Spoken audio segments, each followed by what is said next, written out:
Yeah, Yeah, I think if people want to do a trade, it's okay. Like you deposit you put the money inside the exchange, you're doing the trade, and then withdraw.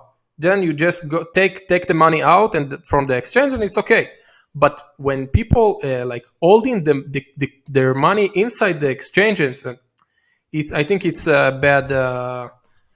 I think it's not very smart to do. yeah, it's not very smart to store money in exchanges, especially if it's a big amount of money, because you don't know which will be the next exchange that will become insolvent. But if you want to do several trades, it's okay. If it, as a fiat ramp, like people who want to get into crypto, a lot of these exchanges, they accept like bank wires or like credit cards, so you can buy crypto and then withdraw it to your wallet.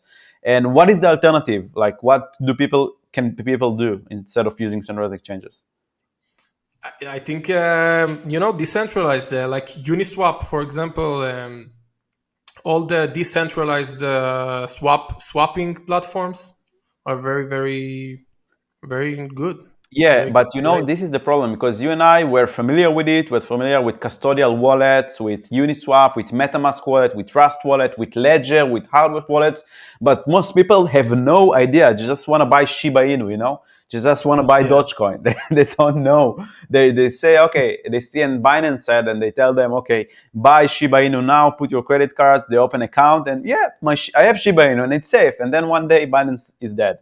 yeah, I'm not saying that Binance is going to die, but most people don't know. So the one of right. you that are new here and they don't know, centralized exchanges are like banks, but actually worse than banks because you don't own the money. It's like a record in a database and they have reserves. And when you withdraw it, yes, you get it to your wallet, but not always, like what happened with FTX.